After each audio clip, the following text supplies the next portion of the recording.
Bonjour Bijane, bonjour Jérémy. Bonjour. Bonjour. Alors je suis très heureuse de vous accueillir à mon micro. Merci d'être venu à Uzès pour cette interview. Alors toi, Bijane, tu as fondé l'atelier d'architecture Ostraka en 2005. Après avoir longtemps travaillé, tu vas nous raconter, mais dans des parcs naturels au contact de beaucoup d'autres disciplines soucieuses de la faune et de la flore. Et ça t'a permis d'être au contact d'une architecture qui est ancrée aussi dans la vie, dans le monde des vivants. Et donc tu as développé une posture qu'on voit peu, en tout cas moi qui me touche énormément, et c'est pour ça que j'ai eu envie de vous inviter dans le podcast dans Où est le beau, parce que c'est important aujourd'hui, je crois, qu'on se mette au contact de personnes et que vous puissiez venir témoigner d'autres façons de faire architecture, beaucoup plus ouvertes, beaucoup plus engagées, soucieuses de transmettre, de faire avec soin aussi, de prendre soin, de faire avec et de faire du mieux qu'on peut. Alors c'est pas une compétition où on est plutôt en mode collaboration, mais voilà, faire avec, ça veut aussi dire travailler dans les interstices, essayer de voir comment est-ce qu'on peut faire pour que avec ce qui est là, ça marche au mieux qu'on peut dans un premier temps, pour ensuite avoir ces visions d'évolution, parce qu'en fait on fait partie du vivant, le vivant il évolue en permanence, et donc c'est ça aussi qui est merveilleux, et vous nous emmenez ailleurs. Donc ça c'est vraiment en tout cas je vous félicite avant même qu'on ait commencé cette interview, parce que je trouve que c'est très touchant d'avoir des postures comme les vôtres, et aussi une implication dans votre métier qui est de lire le déjà là et de comment on écrit la suite ensemble. Ça c'est très fort. Ce que je rajouterais juste en introduction, c'est aussi que vous êtes situé dans le Luberon, donc vous travaillez dans ces climats quand même qui sont très chauds, que sont les climats méditerranéens. Et c'est un peu une architecture, tout à l'heure en préparant cet épisode, tu parlais, Jérémy, d'architecture de tisserand, de faiseur de liens, et je l'ai reprise là parce qu'elle m'a marqué, et j'aime bien. Et ce lien à soi, aux autres et à la nature, c'est un petit peu aujourd'hui la grande question en tant qu'humanité, qui nous est posée un peu à tous. Alors comment est-ce qu'on se saisit de ce ballon qui arrive sur nous? Et je trouve ça très beau, cette petite image de tisser des liens, en fait. Pour commencer cette interview, j'aimerais bien que vous puissiez nous dire un petit peu d'où vous nous parlez. Je ne sais pas si tu veux commencer, Bijane.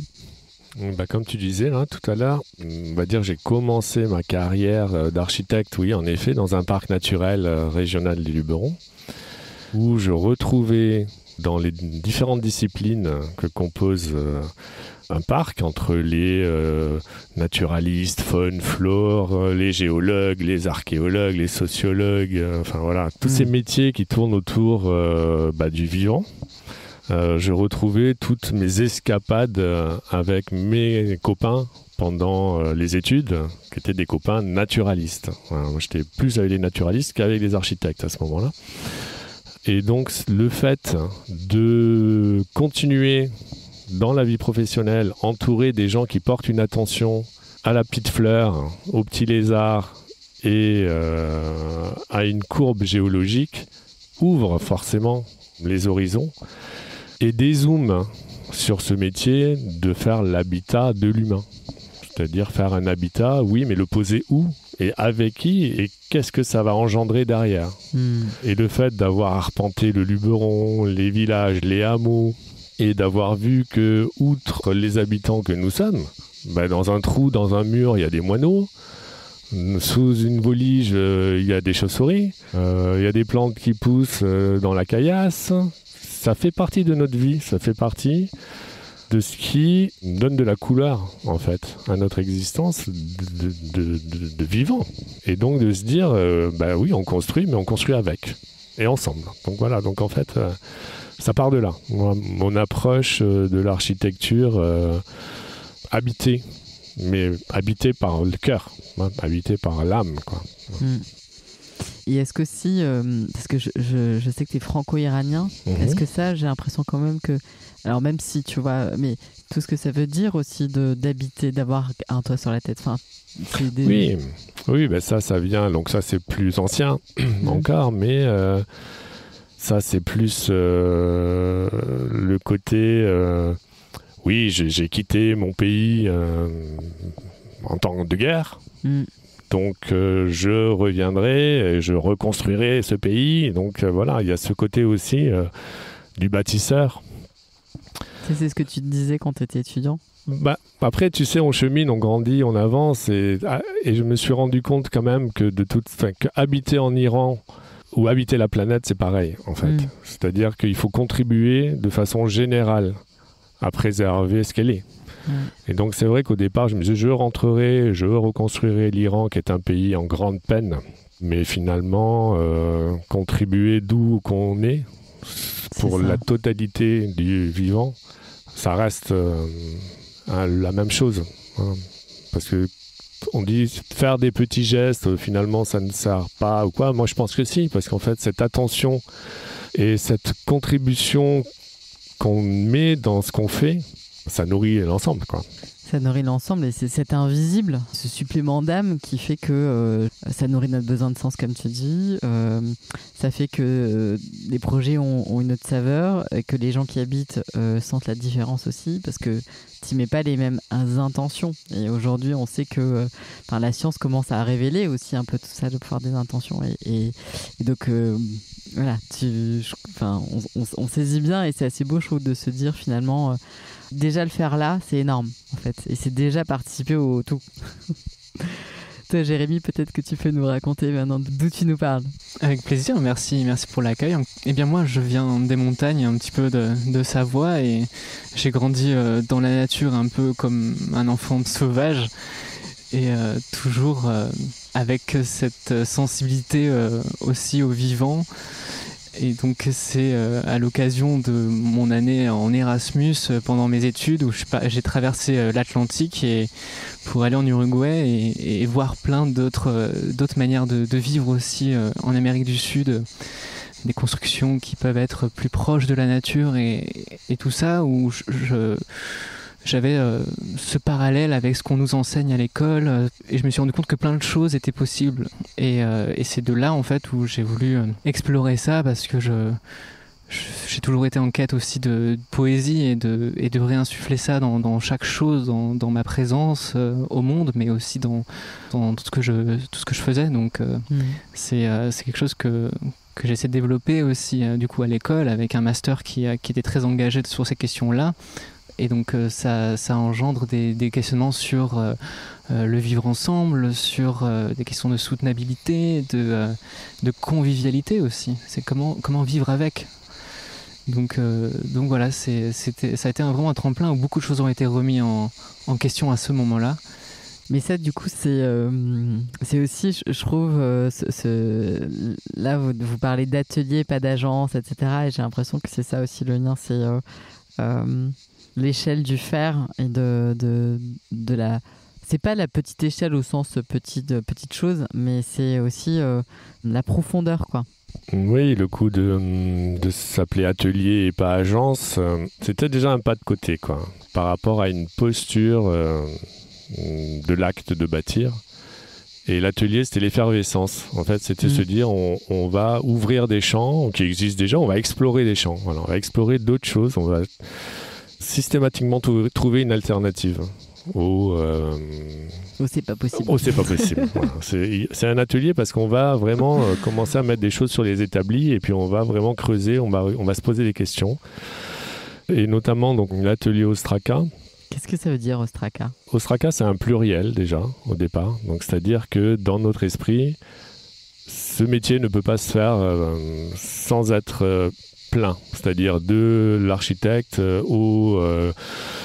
à l'artisan, les ingénieurs, et puis après le cercle s'agrandit, les habitants avec qui on va peut-être construire, les autoconstructeurs, et puis ceux qui sont déjà là et qui habitent là et qu'on va intégrer dans notre conception pour les garder, voilà, au mieux les garder, au pire les garder, et au mieux qu'ils se développent même. Voilà. Augmenter la vie. Ouais, c'est ça, augmenter, essayer de... Quand on arrive sur un lieu, on modifie un équilibre, donc c'est de trouver le meilleur équilibre après, quand on s'en va. Et Ostraka, donc c'est un mot d'origine grecque qui se reporte sur l'Antiquité égyptienne, et c'était des supports d'écriture. D'accord. Voilà, donc en fait on trouve des ostrakas dans les maçonneries et surtout dans les fondations des vestiges aujourd'hui qu'on retrouve, et on y retrouve beaucoup d'esquisses, de détails, de chantiers, de listes de matériaux, ou de listes même de courses, ou des calculs de structure, des recettes de mélange, des aussi. recettes de cuisine. Voilà, c'était un support d'écriture, mais pauvre, c'est-à-dire un bout de tesson, un bout de tuile, un bout de écrit au charbon dessus. Et ça nous donne mais vraiment une quantité d'informations sur le quotidien d'il y a 4-5 000 ans qui nous pousse à l'humilité en fait et à voir les choses simplement mais aussi avec un bagage de dire que si on réfléchit bien, on a tout ce qu'il faut. Ouais. Ça c'est bien de se dire aussi que c'est là. Voilà. C'est réconfortant. Oui, c'est là. On s'appuie sur des choses. Alors, il faut prospecter, il faut inventer des choses. Mais le bagage qu'on a, c'est un sacré bagage qu'on nous a laissé et sur lequel on doit avancer. On doit avancer, ouvrir les yeux aussi. Alors, le nom, vous êtes architecte DPLG bioclimatique. Qu'est-ce que c'est l'architecture bioclimatique pour des néophytes comme nous qui ne sommes pas spécialisés ou même pour qu'on comprenne un peu tous ce que c'est? Alors le bioclimatisme, c'est un concept d'architecture bioclimatisme. C'est quelque chose, on va dire, qui a apparu dans les années 60-70 où il y a eu des premières intentions, peut-être plutôt aux États-Unis, où on commençait à mettre un nom comme ça sur l'architecture peut-être vernaculaire finalement, c'est-à-dire une architecture qui naît d'un lieu avec ce qu'il y a sur place, qui s'appuie sur les points forts du site et qui se protège des inconvénients du site. Et en fait, une architecture bioclimatique, moi je la définirais comme une analyse très poussée de l'existant. De savoir tous les éléments en place, tous les points forts qu'il faut absolument intégrer au projet pour gagner en confort, en ambiance, être soi-même présent dans tous les points positifs que propose un site, et puis se protéger des points négatifs qui vont être chez nous plutôt le vent, le Mistral qui souffle très fort, peut-être l'humidité, voilà. Donc vraiment, et la chaleur, comme tu dis, bien entendu. Et dans le bioclimatisme, moi, j'intègre vraiment le côté du vivant, quoi, le bio, c'est-à-dire aller aussi sur l'existant, tous les êtres vivants des sites, comme on disait, à essayer de conserver ou de leur permettre, en tout cas, de s'adapter à la nouvelle situation, au nouvel équilibre qu'on met en place. Et puis, utiliser, nous, les matériaux naturels au maximum et les plus proches possibles du lieu d'implantation. C'est-à-dire que le matériau qu'on utilise, il connaît le climat dans lequel on va s'installer. C'est-à-dire il est déjà adapté lui-même. Depuis des millions d'années. Depuis des millions d'années. Et on lui demande juste sous une autre forme de continuer à nous accompagner. Voilà, c'est pour ça qu'on est très très vigilant à ne pas amener des arbres de Sibérie en plein Méditerranée. Enfin voilà. Mais ça, du coup, c'est des pratiques, c'est des connaissances que vous développez parce que quand tu rachètes une maison ou une ferme ou n'importe quoi et que tu veux, t'as cet acte de bâtir qui est en tête. Il y a une curiosité, du coup, à avoir. Donc ça veut dire faire la liste, donc comme tu disais, de tous les points forts du site, mais aussi se mettre en lien et se mettre en quête des personnalités qui font le territoire aujourd'hui, des matériaux, des savoir-faire, etc. Parce que c'est une curiosité qui peut pas être... Il n'y a pas une recette en fait, c'est à chaque fois, pour tous les projets, ça recommence, j'imagine, non? C'est comme une attitude finalement, c'est pas une recette à appliquer, mais c'est une attitude d'écoute, un mot qui est cher aussi à l'atelier, que j'ai appris en rejoignant Bijan justement.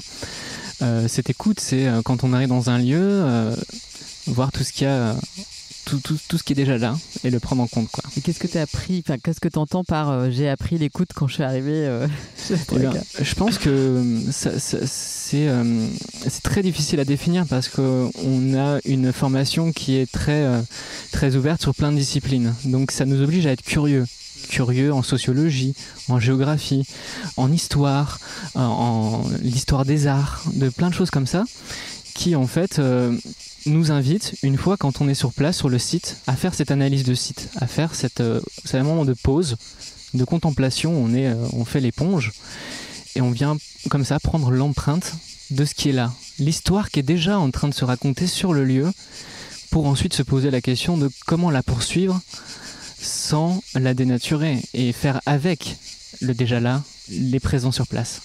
Et ça, c'est possible, cette posture, à la fois quand il s'agit de réhabilitation ou quand il s'agit de choses neuves? C'est différent. Mais en fait, comme dit Jérémy, par rapport à la présence d'un bâtiment, là c'est pareil. C'est un peu la même posture que nous on met dans nos architectures aujourd'hui, d'y insuffler quelque chose, d'y laisser une part de nous-mêmes, d'y laisser une part de ceux avec qui on l'a conçu, de ceux qui vont l'habiter, mais qui n'y sont pas encore, mais qu'on connaît déjà. Voilà. Et en fait, quand on arrive dans un bâti existant, il y a déjà tout ça dedans. Il y a déjà plein d'âmes qui sont passées, il y a déjà plein de gens qui ont vécu là-dedans, qui ont fait des choses, qui ont laissé des petites traces. Donc pareil, quand on s'installe et qu'on contemple, les choses apparaissent. Et on commence à voir les petites mains qui ont modifié une fenêtre, qui ont déplacé un linteau, qui ont bouché un trou. Waouh, mais là, il y avait un truc, il y avait un passage. Si on ne se pose pas un peu, on ne s'aguerrit pas à cet exercice-là. On passe. Boum, qu'est-ce qu'il faut faire ? 3 chambres, ouais, 2 salles de bain, ok. Bon, en fait... Comment ça commence alors ? C'est ça, c'est vraiment toujours... c'est d'arriver, de se promener, de faire son petit tour déjà soi-même, de voir la pierre, comment elle est posée, de suite, de voir si c'est un faux plaquage en pierre, si c'est une vraie bâtisse en pierre, où sont ces petits points faibles au cours du temps, quoi. Ça se marque. Et il y a peut-être aussi une crainte de ne pas répondre aussi au rêve, en tout cas à l'histoire, que la manière dont le futur habitant a envie de vivre. Et donc du coup, ça nous rassure aussi, je pense, d'être à cette écoute, quoi. Parce que voilà, et voir à la fin que le bâtiment a créé plus de vie qu'il en a détruit, c'est merveilleux. Et ça renvoie encore une fois au matériau qui est présent. Le matériau en présence, il faut le respecter. C'est-à-dire les interventions qu'on va faire dessus, le bâtiment, soit il est en souffrance, il a été mal restauré dans le temps, il faut lui rendre sa respiration et lui rendre son lien à l'extérieur. Et donc ça, c'est là où on fait appel au savoir-faire des artisans locaux, de trouver le bon maçon, de trouver le bon charpentier. Et ça, vous le trouvez ou parfois c'est difficile ? Ouais, quand même. Je pense c'est ça aussi, l'ancrage sur un territoire, c'est de finir par connaître les bonnes personnes. Les personnes qui travaillent. Qui ont encore ce savoir-faire. Voilà, qui ont ce savoir-faire et qu'on a éprouvé ou qu'on a pratiqué déjà plusieurs fois. Et puis il en ressort toujours des nouveaux qu'on rencontre. Ce qui est peut-être un peu différent quand on arrive sur un site, qu'on débarque d'ailleurs et que voilà, on a des problèmes de timing, on a des problèmes de déplacement, qu'il faut aller vite, sinon voilà, on ne va pas y arriver, on ne va pas rentrer dans nos sous et tout. Donc tout ça, ça reste un travail d'artisanat aussi, de malaxage du temps. Le temps doit se malaxer, c'est un massage. Ouais, et puis ça veut dire aussi que c'est... des partis pris forts, c'est-à-dire que peut-être c'est dire non à des choses qui sont trop loin et où du coup tu peux pas travailler comme tu as envie de travailler, tu vois. Mais c'est vrai que cette posture des choix essentiels dans ce monde où voilà, on peut parfois il faut faire vivre une entreprise, il y a des moments où on se dit est-ce que c'est un luxe ou est-ce que finalement c'est une posture qu'on prend et qu'on ancre en soi, et puis après il y a un truc un peu magique qui fait que ça arrive. Tu vois, parce que alors ça peut être un peu bizarre, mais j'ai pas mal de témoignages comme ça en fait autour de moi, de personnes qui ont, alors pas que dans l'architecture du tout, mais dans tous les projets, c'est valable pour tout, qui se sont ancrés dans un truc et puis qui ont dit fort non à des choses, et puis finalement il y a le reste qui arrive. Parce que quand on dit non à quelque chose, c'est qu'on dit oui à d'autres choses qui sont encore invisibles à nos yeux, mais et quand on est bien à notre place, ou je sais pas, il y a un espèce de truc un peu comme ça, boum, et ça surgit sans trop d'efforts, bizarrement. Et ça, moi, alors c'est inexplicable, mais j'ai l'impression que c'est aussi ce qui arrive à des agences et des ateliers comme le vôtre, par exemple. Moi, je pense qu'il y a une petite explication. Alors, dis-nous. Après, chacun se raconte son histoire, tu sais. On se raconte tous des histoires. Mais c'est vrai que d'être dans son vrai à soi, d'être dans ce qu'on pense être juste, et en effet de dire non à des choses qui deviennent irréversibles, c'est-à-dire à des choses qu'on n'a jamais fait, ou qu'on fait vraiment. L'atelier Ostraka, depuis 2005, on fait ça. Et 6 ans dans un parc naturel régional à ne restaurer que du bâti ancien avec des matériaux traditionnels, c'est-à-dire de la chaux, le sable, la terre, le bois et la pierre. Et tu n'as jamais touché ni de goudron ni de béton, quoi. Ouais, voilà, c'est pas un réflexe du tout qu'on a de penser comme ça. Et aujourd'hui, donc on pousse encore le bouchon à chaque projet. On essaie avec Jérémy de tenter encore une nouvelle chose, de ne pas reproduire tout le temps les mêmes, parce que nous aussi on a besoin et on a envie de se creuser la tête, de chercher encore d'autres choses et à chaque projet soit une innovation, non, mais un jeu de mise en place. Et donc en fait c'est un chemin qu'on parcourt, et de dire non à des trucs qui nous ramènent nous en arrière, c'est assez simple. Voilà, on n'a pas envie de trop revenir en arrière sur des choses qu'on a déjà parcourues ou qui nous semblent mais complètement désuets, complètement has-been, entre guillemets, obsolètes aujourd'hui. C'est pas trop compliqué de dire non, pour nous. Et après ce chemin-là, après il y a de l'alignement, il y a un alignement de planètes qui se fait quand on pense à être dans le juste par rapport à ce qu'on sait produire. Ben en fait les chemins se tracent petit à petit en le parcourant. C'est-à-dire nous on est en train de tracer notre chemin. Ouais. Voilà. Et on se rend compte qu'on croise plein de gens qui sont en chemin aussi. Et les projets sont de plus en plus poussés et de plus en plus ambitieux, parce que finalement on est de plus en plus nombreux à se croiser. C'est ça qui est génial. Et donc c'est pas qu'on se challenge, c'est pas de se challenger, on s'accompagne et on fait force collective. C'est vrai que toutes ces personnes qu'on rencontre, ça crée des liens qu'on essaie à travers l'architecture, d'utiliser, d'intensifier, de massifier avec les relations le lien entre l'homme et la nature, le lien entre les différents, ses semblables aussi, avec les hommes entre eux, et puis le lien aussi qu'on a avec l'intérieur, avec comme tu disais Bijan, là, quand on est aligné, voilà, et qu'on est plusieurs à l'être. Il y a plein de choses qui peuvent se créer, et s'ajoute en plus, en fait, dès qu'on y goûte, c'est tellement savoureux que on se sent tellement submergé d'une richesse émotionnelle, de participer à quelque chose, de faire du bien, d'avoir des retours comme ça, ou des retours, mais j'ai déjà pleuré dans des réunions d'émotions. Alors bon, mais c'est beau. Et en fait, quand on sort de ces réunions, qu'on a un retour d'habitants qui nous ont dit waouh, je sais que c'était pas simple, on avait un grand projet ambitieux de vie alternative qu'on vous a mis dans les mains. Nous on était là, waouh, ça fait super peur, mais c'est super. J'ai envie de mettre tout mon cœur et mon âme à ça, pour que ça soit possible, et que on contribue à tout ça. Que oui, en fait, c'est une belle émotion. Et quand on se couche le soir, c'est ce patrimoine un peu émotionnel alors que vous fabriquez aussi en plus du bâti. Bah ça c'est quelque chose qu'on voit aussi sur les chantiers, ou même déjà dès la conception. Parce que la première phase un peu, quand vous commencez un projet là, comment est-ce que vous procédez en fait? Par quoi donc vous avez dit tout à l'heure, se plonger dans ce lieu et puis contempler, voir, etc. Mais après par rapport aux personnes aussi qui soit qui vont habiter, soit avec qui vous commanditent, qui sont les donneurs d'ordre, je sais pas comment on dit d'ailleurs dans votre jargon, mais qu'est-ce qui se passe? Qu'est-ce que vous leur proposez? Eh bien, nous, on leur propose déjà de ralentir un peu, justement, et de se poser, et de prendre le temps de se poser les questions. C'est-à-dire où nous sommes, où est-ce qu'on en est en ce moment, comment on a envie d'habiter, qu'est-ce que pour nous cuisiner.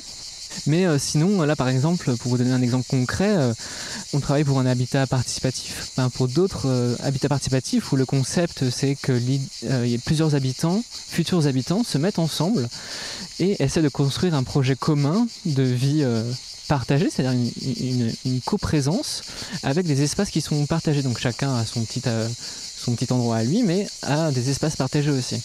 Et lors de ce type de projet-là, on essaye, après avoir procédé à cette immersion dans le site, on fait des petits ateliers au démarrage de ces aventures-là, des ateliers de cueillette de perception, qui, avec un questionnaire, on commence à se poser des questions du genre, sur le lieu, que représente le village pour vous ? Quelle est votre définition de la nature ? Quelle est votre bonne distance avec elle ? Où est-ce que vous vous sentez bien sur le terrain ? Où est-ce que vous vous sentez pas bien ?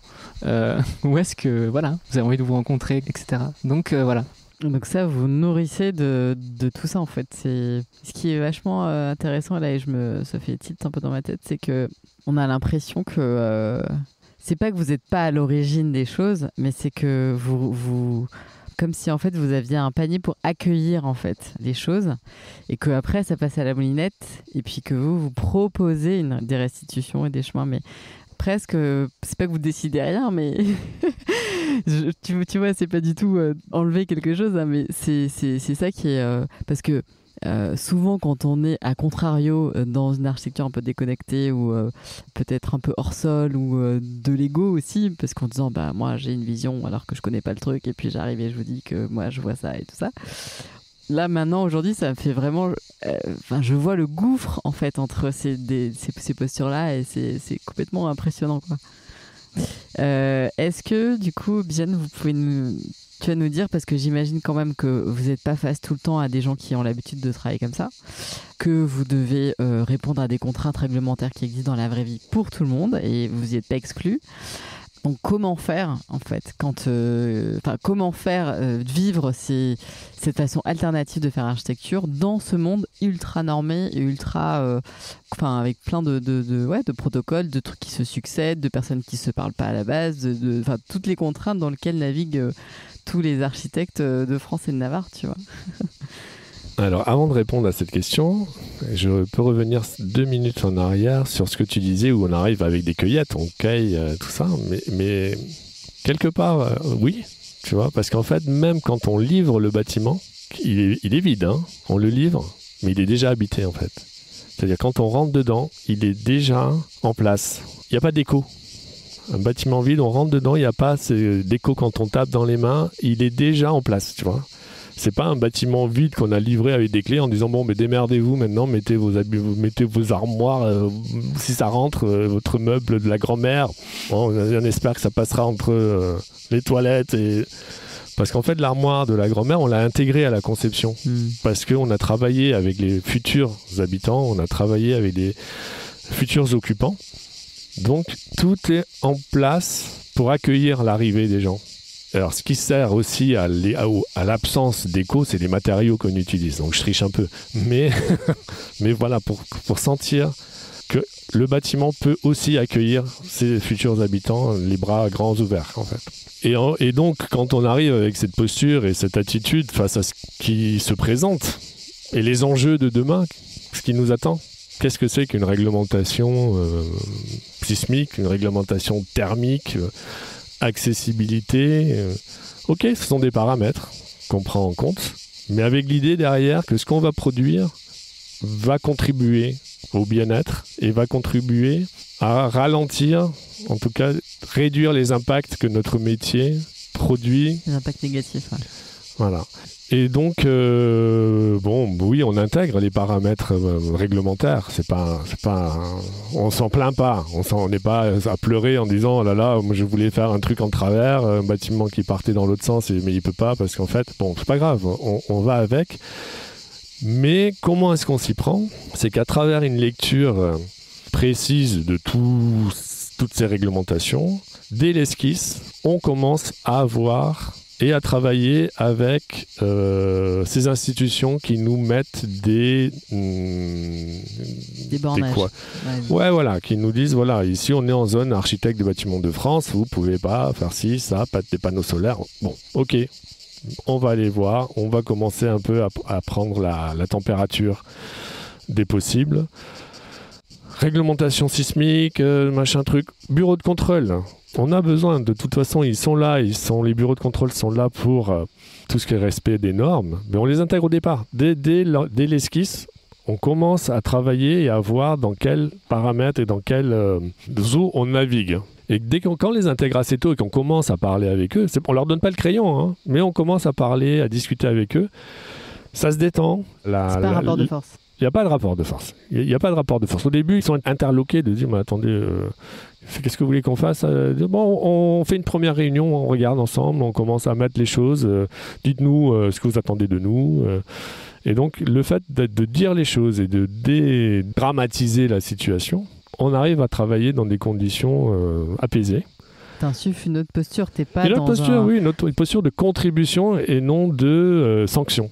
Donc dès qu'on a une question technique qui se pose, on appelle notre bureau de contrôle, là comme ça, et ils contribuent, c'est-à-dire ils sont pas juste à dire ah non, article 44.2 c'est pas possible. Non, oui mais on a fait ça sur un autre chantier, il est possible de faire comme ça. C'est-à-dire ils nous donnent des solutions, ils nous ouvrent des possibilités. Et en fait, pour nous, c'est que... Et ça marche. C'est-à-dire que, en fait, oui, voilà. Tu les utilises, enfin, tu les mets en mesure de... Parce que tout à l'heure, je te disais, oui, comment tu prends le taureau par les cornes et tout. Peut-être tu me dis, non, Hélène, pas du tout. Je prends pas le taureau par les cornes. Je caresse le taureau et, en tout cas, je fais avec lui. Et je le prends pas par les cornes. Et du coup, ça m'a fait rire parce que je me suis dit, mais comment est-ce qu'en fait, finalement... ça paraît contre-intuitif, tu vois, d'utiliser les freins, ou en tout cas les personnes qui statutairement représentent le fait de respecter certaines normes qui aujourd'hui empêchent quand même parfois certains de pouvoir faire des choses, voilà.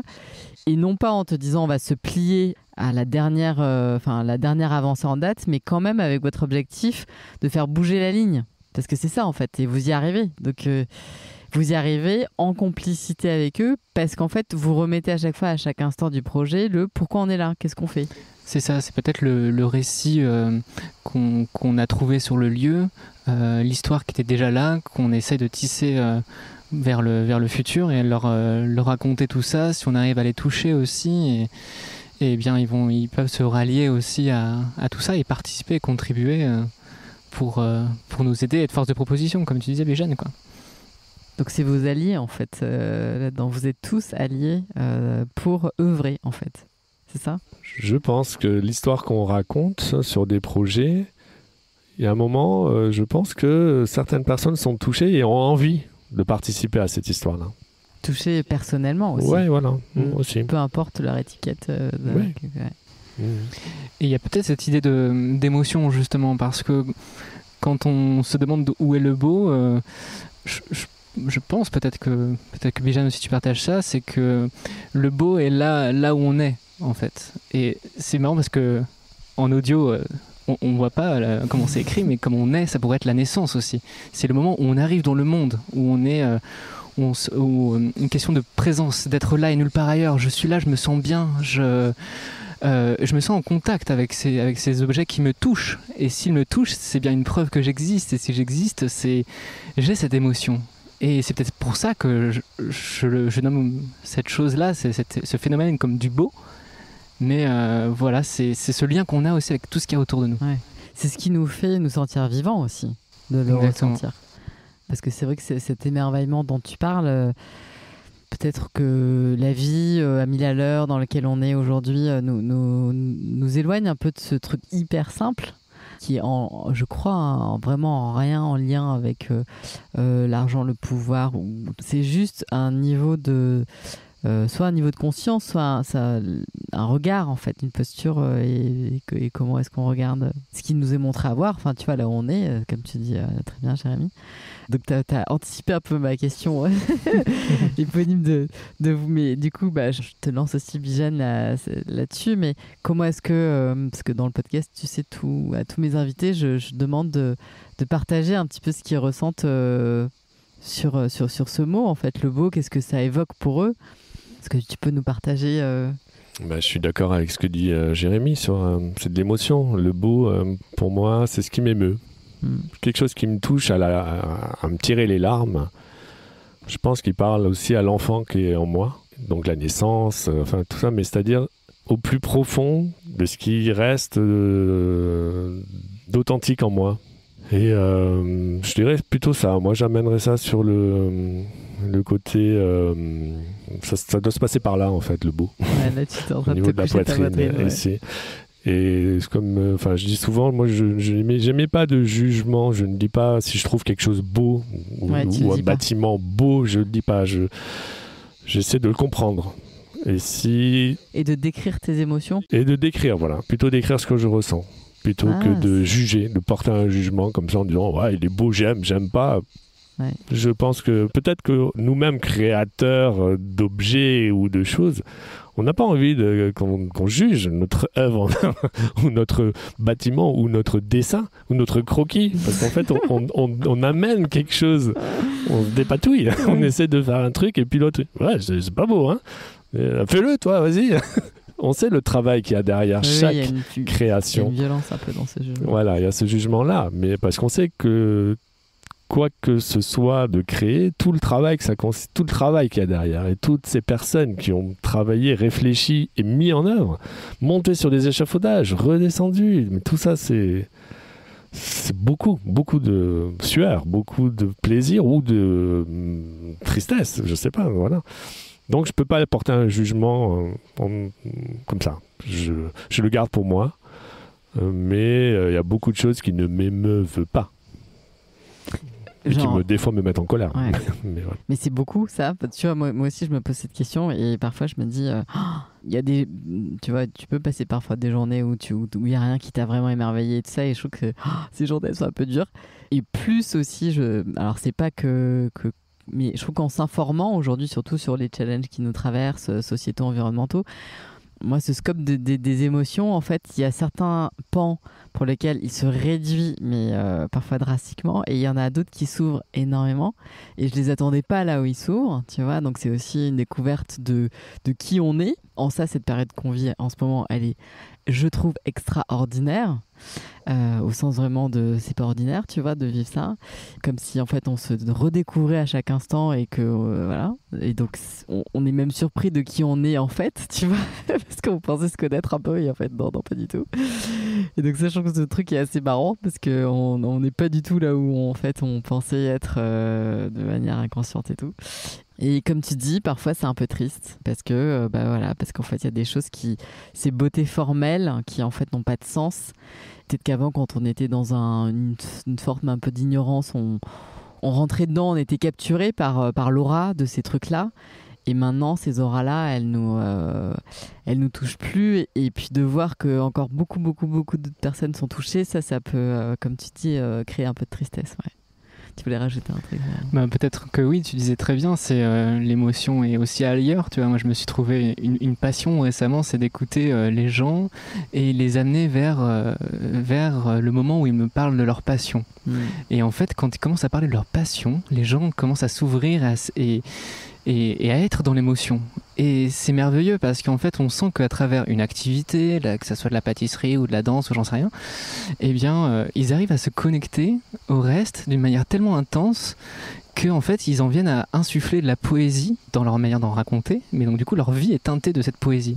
Donc moi, j'invite à vraiment aller chercher cette poésie dans notre quotidien, ce qui nous fait vibrer, ce qui nous met en mouvement. Le mouvement, c'est la vie, quoi. C'est ce qui nous met en mouvement, et c'est mouvement et émotion, c'est des mots qui sont très très proches s'ils ne sont pas influencés l'un l'autre. Mais oui, c'est cette émotion-là, quoi. Il faut la mettre dans nos dessins aussi. Ouais, dans vos dessins. Et puis, c'est pas évident de savoir en fait ce qui nous met en émotion quand on est un peu coupé de nos émotions. Parce que ce premier travail, alors vous, ça vous paraît très, très naturel. Et tout à l'heure, je vous demandais, mais pour ce système de posture et de gouvernance là dans vos réunions, face aux contraintes, la manière dont vous allez travailler avec les gens, est-ce que vous êtes formé à la gouvernance partagée? Parce que moi-même, je me suis un peu formée à ça il y a 1 an et demi. Et franchement, j'ai besoin de cette formation parce que vraiment, pour moi, c'était tellement à des années-lumière de ce que j'avais pu vivre en entreprise, expérimenter, etc., que j'avais vraiment besoin de voir d'autres personnes me l'apprendre. Et en fait, vous m'avez dit, non, c'est comme ça, je sais pas.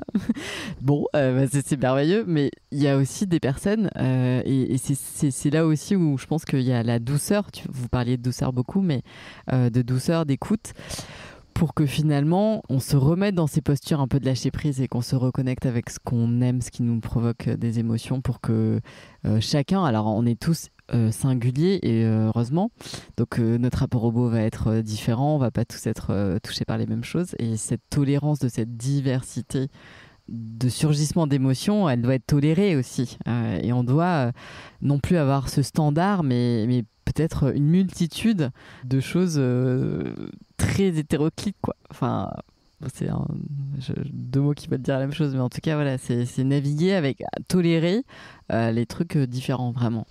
Ça, enfin, comme je te disais, on l'a appris par l'écoute, hein, et par cette chance qu'on a de travailler sur de l'habitat participatif, où il y a de fait une organisation de prise de parole, de co-conception, d'écoute, donc, au début de de bienveillance. Au début de chaque réunion, c'est quoi? C'est que vous partagez un peu les émotions? Alors, au début de la réunion, on arrive tous, alors voilà, on est tous autour d'une table, dans un champ, sur un pique-nique, n'importe. Chacun dit 2-3 mots de son état émotionnel du moment. Juste, il pose comment il est, et on commente pas, et on commence pas à discuter autour de ça. C'est juste, on pose. Comme une météo intérieure, en fait. Okay. Une météo, oui, c'est ça, exactement. Et puis, donc les réunions... Même avec des gens que tu connais pas. Oui, que c'est tu ça, vois oui, pour la oui. première fois. Oui. D'accord. Là, qu'on voit pour la première fois, mais qu'on sait qu'on va se voir souvent, Oui. puisqu'on va commencer un projet ensemble. Et puis, il y en a qui s'en vont, puis il y en a qui rentrent dans le projet. L'habitat participatif, c'est un long chemin où les habitants peuvent se renouveler plusieurs fois, même, des fois. Voilà. Et prendre ce moment, justement, de cette réunion-là, où chacun parle de sa météo intérieure, ça permet ensuite, pendant le déroulé de la réunion, de prendre en compte que quelqu'un soit un peu triste en ce moment, etc., et que c'est OK. C'est possible d'être parce qu'on n'est pas triste des robots, quoi. Voilà, et puis l'inclure, et puis bon, donc du coup peut-être qu'on va pas forcément s'offusquer si on a un retour un peu sec, parce que là en fait la personne elle est dans une telle émotion qu'elle peut pas sortir autre chose. Et voilà, c'est tout plein de petits trucs comme ça qu'on apprend beaucoup avec l'habitat participatif, justement parce qu'il y a ça qui est mis en place, mais peut-être que déjà de base on est convaincu qu'il y a du beau dans chaque personne. Il suffit de trouver les conditions et la situation pour que tout ça éclose. Ouais. Est-ce que vous pourriez peut-être nous parler là de ce projet qui vous a beaucoup... et comme ça, peut-être que ça peut illustrer tout ce que vous nous avez dit par rapport au cheminement des projets, même si c'est un peu rapide, mais tu vois que... Oui, peut-être. Concrètement, qu'on comprenne aussi. C'est une maison de repos dans une association qui accueille des gens en très grande difficulté de vie, soit passagers, soit vraiment depuis de nombreuses années. Et donc toujours c'est cette posture-là d'arriver et d'être humble, quoi, de venir observer, parce qu'on se retrouve avec des personnes qui sont en souffrance ou qui ont passé des moments très difficiles dans un lieu exceptionnellement beau. Et c'est où, du coup C'est à Saint-Martin-de-Castillon. D'accord. Voilà, la bergerie de Berdine. C'est un hameau. D'accord. Où il se passe beaucoup de choses. Okay. Culturelles, artistiques. Génial. Sociales. Une fourmilière de vie et d'amour. Donc on a eu la chance d'arriver sur un projet où on a co-conçu, on a vraiment pris la température de comment ça marche, qui vient là, qui habite là. Et de se rendre compte que peut-être, en fait, il y a plein de gens ici qu'on ne regarde plus, qui sont arrivés ici, mais qui viennent des métros parisiens, marseillais, et que les gens passent par-dessus sans regarder, en fait. Des gens qui sont devenus transparents. Et l'accueil qu'ils ont là force à se dépasser, en fait. La façon dont ils sont accueillis par les personnes qui s'occupent bénévolement ou qui sont là, pousse à se dépasser, pousse à contribuer à ça. Voilà. Et donc, que ce soit nous, les architectes, ou les ingénieurs, ou les entreprises, ils savent pourquoi ils sont là. Enfin, ils ne sont pas là pour aligner des murs, quoi. Ils ne sont pas là pour tirer des tuyaux. Ils savent pour qui ils font, ils savent pourquoi ils font ça. Et ce qui est génial, c'est que même... Donc ça, c'était 2009-2012, ce projet. Alors, je suis amené à y retourner régulièrement. C'est un endroit où, comme tous les artisans et tous les accueillis, j'y ai laissé un bout de moi là-bas, en fait. Et donc, ça m'émeut, en fait. Et en fait, ce qui est vraiment génial, c'est que quand j'y retourne, j'ai un accueil toujours formidable. Et quand je rencontre des artisans qui ont travaillé là, sur un marché à Apt, n'importe où, on me dit, mais Bijan, ce truc, mais jamais on a revécu ça. Jamais ce truc-là. Wow. Et c'est de dire de... L'intensité. Ouais, c'est l'intensité et se dire pourquoi on est là, en fait. Pourquoi on construit un bâtiment. Quel est le... C'est un acte hyper fort de venir occuper un espace. Moi, ça me travaille. Ça va réparer aussi. Ouais, et voilà, ça reste à réparer ou à reconstruire. Et quand l'idée qu'on s'est fait de notre projet, c'est d'aider ces gens à se reconstruire, et donc de trouver une façon pour qu'ils puissent construire ce bâtiment avec les artisans et avec nous, et d'où l'idée de partir en bottes de paille, leurs bottes de paille qu'ils produisent eux en tant qu'agriculteurs, dès 2009, donc on était bien avant les règles de la construction en bottes de paille. Et se dire, oui, on va aider à ce que la philosophie de ce lieu se perdure pour que les gens se reconstruisent eux-mêmes en laissant une trace d'invisibles qu'ils étaient, mais qui quitteront ce monde, mais ils auront laissé quelque chose, a été ma compréhension du lieu. Et quand 10 ans, 15 ans après, la personne qui était là et qui a posé ses bottes de paille sans qu'il connaisse ma vision ou ma philosophie construite de cette histoire, raconte aux étudiants d'une école d'architecture qui s'est reconstruit en construisant ce bâtiment, on se dit, mais en fait, on était bien dans le même chemin. On était sur le bon chemin, quoi. On avait compris l'histoire du lieu, on avait compris le... Parce que vous auriez pu, en fait, faire un projet normal, en fait, là-bas. C'est vous qui avez dit à la propriétaire ou la personne qui était commanditaire de ce projet, en fait, on va faire avec vous. C'est ça, oui, c'est toi qui as proposé ça. Oui, comme c'était vraiment cette personne a cette capacité. Mais elle a l'air incroyable, cette personne. Incroyable. Tu peux la nommer, incroyable.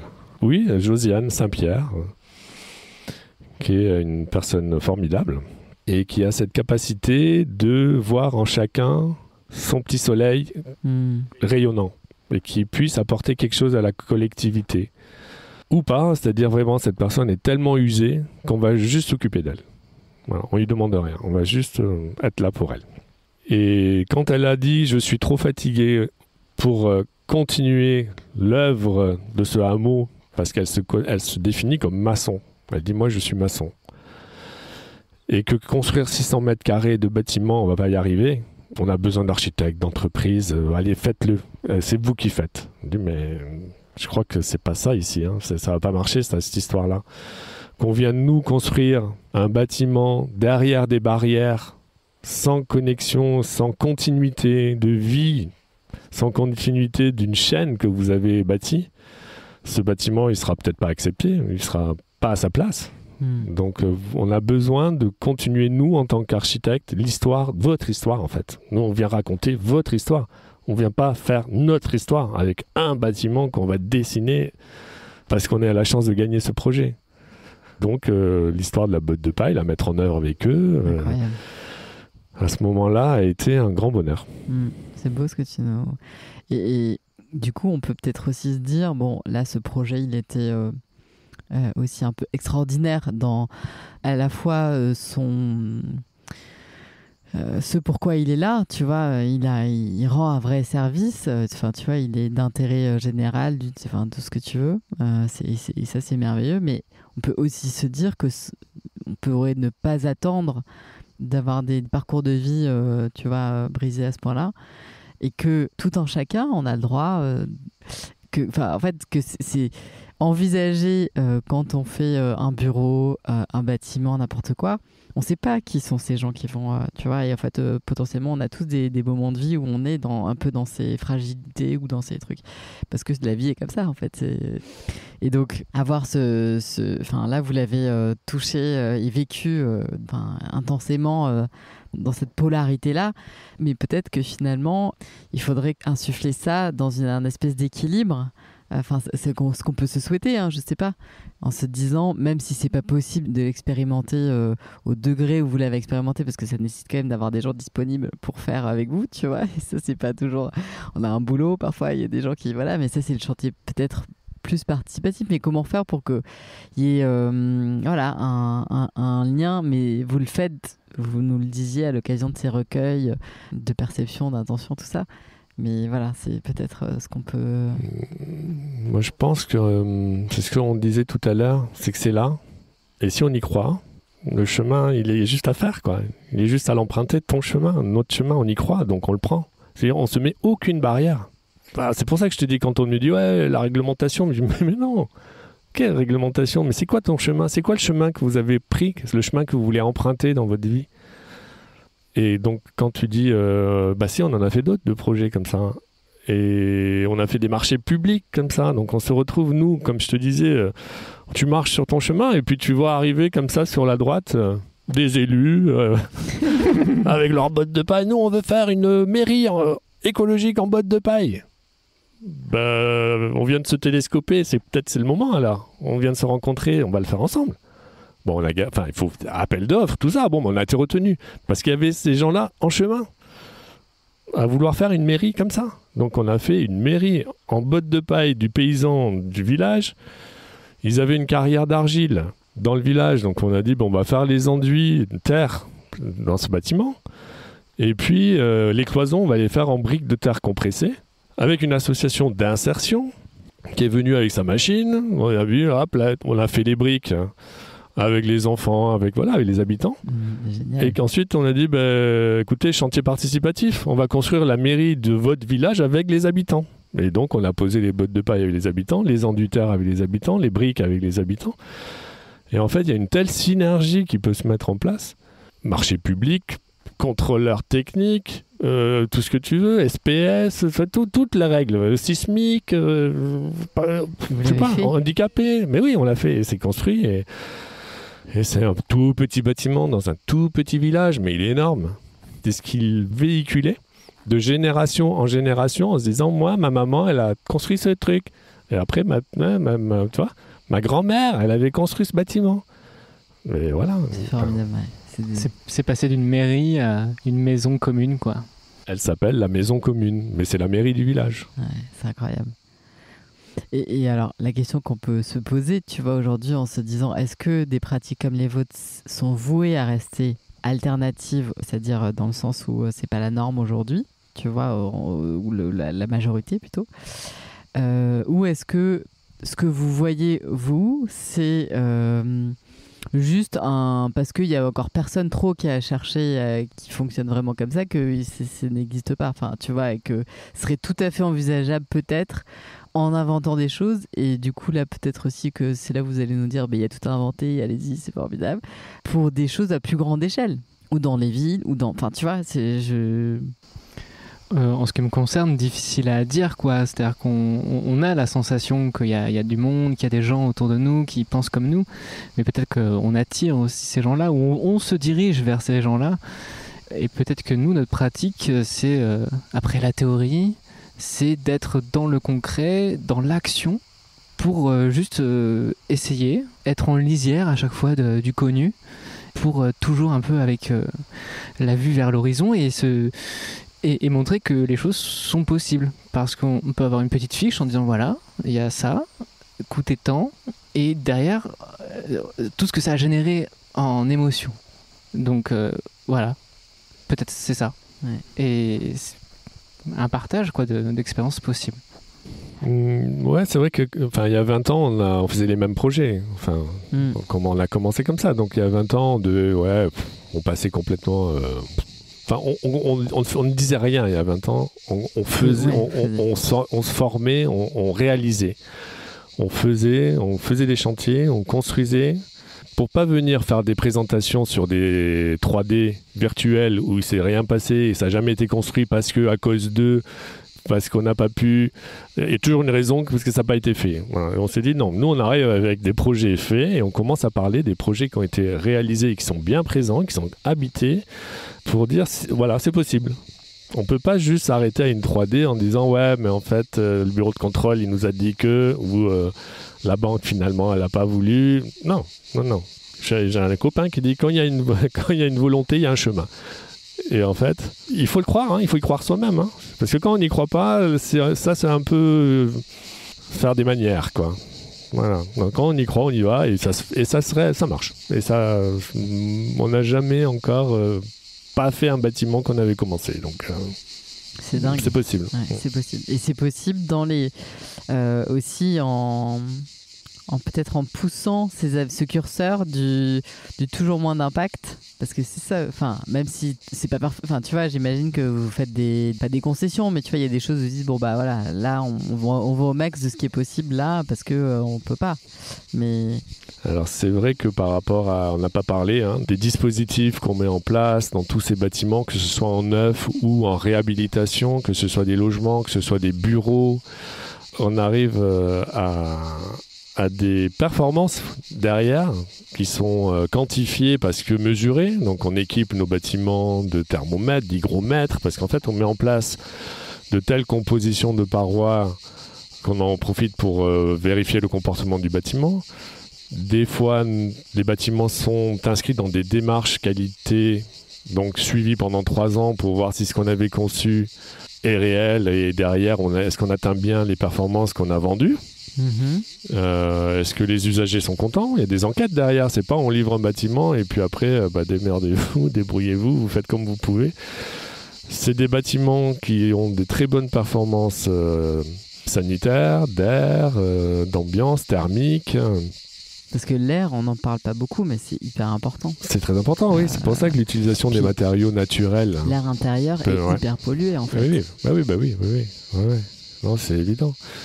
Là, je comparais des fois les constructions dites entre guillemets écologiques par rapport à ce qu'on a l'habitude de voir. C'est que quand on rentre à l'intérieur, le goût de l'air aussi. C'est-à-dire que des fois, moi j'ai été dans des maisons en ossature bois paille avec des enduits de terre et j'avais l'impression d'être... alors, ça peut faire peur, mais dans un sous-bois. Mais en fait, ça a une odeur naturelle assez douce et assez presque rassurante, sans que ça soit j'ai la tête dans la terre. Mais... voilà, il y a aussi cette douceur de l'air. Odeurs, ouais. Et puis après, derrière, tu sais que ce bâtiment-là n'a quasiment pas de chauffage parce qu'il est bioclimatique, donc il prend l'énergie du soleil en hiver et s'en protège l'été, et n'a pas de climatisation. C'est-à-dire, nous, les bâtiments qu'on livre depuis 20 ans, on n'installe pas de climatisation. Ouais, alors que dans le Luberon, il fait chaud. Voilà, en plein Méditerranée. Alors après, on a d'autres dispositifs, c'est quoi? C'est l'inertie de la pierre? T'as l'inertie à l'intérieur, t'as un gros déphasage, c'est-à-dire t'empêches la chaleur de l'extérieur de rentrer dans la maison. La chaleur finit par rentrer, mais tard dans la nuit. D'accord. Donc tu peux ouvrir et ventiler et extraire l'air chaud de la maison. Donc on surventile les bâtiments la nuit. Et puis ensuite, on a des brises-soleil, on a des protections solaires efficaces en été pour empêcher le soleil de rayonner sur le vitrage, sur les façades. On a des brasseurs d'air pour... des ventilateurs de plafonnier, là. Des ventilateurs au plafond qui, en fait, comme tu transpires toujours un peu, ça te donne cette sensation de rafraîchissement. Le thermomètre ne descend pas, mais toi, ta sensation, c'est 2, 3, voire 4 degrés de moins. Et puis surtout, ce que me fait signe Jérémy, c'est qu'on ne touche pas aux arbres. Voilà. Et là, juste pour parler chiffres, j'ai demandé à la mairie de Viens de me donner la température intérieure de leur bâtiment vendredi, là, parce que j'étais curieux, il faisait 34 degrés ces jours-ci. Il faisait 22,6 degrés à l'intérieur, sans climatisation, sans rien. 22,6. Ils avaient un peu froid. Bon, comment on va faire alors? Donc je leur dis, ouvrez les fenêtres quand vous avez froid. Faites rentrer la chaleur. Ouais, c'est fou. Bon, c'est trop bien d'avoir ce genre de problème. Je suis très contente que vous ayez pu aussi nous raconter tout ça, parce que tellement pour beaucoup, pas dans le champ des possibles, pas dans le champ de ce qui existe, et puis parfois aussi un peu contre-intuitif, parce qu'on se dit mais si c'était si simple, pourquoi on le fait pas tous? Alors c'est peut-être un peu la question qu'on peut se poser à la fin de cet épisode. Cette invitation, est-ce qu'il y a quelque chose aussi que vous aimeriez rajouter, ou moi j'aime bien terminer les interviews en demandant un petit peu à mes invités ce qu'on peut se souhaiter. Moi, je dis souvent ensauvagez-vous, parce que ça fait réagir, j'aime bien. Mais c'est aller chercher vraiment, encore comme on disait tout à l'heure, la pulsion qu'on a à l'intérieur, celle qui nous met en mouvement et l'émotion, quoi. L'émotion parce qu'elle est belle. Peu importe ce qu'elle est, elle est belle. Et c'est elle qui nous relie à tout ce qui nous entoure, ce qui nous donne la sensation d'exister, d'être là et nulle part ailleurs. Donc ouais, sauvage. C'est le même sentiment que j'ai en fait, parce que pour aller vers le changement, il faut soi-même baigner dans la joie, dans le bien-être, dans le bonheur d'être en phase avec soi-même.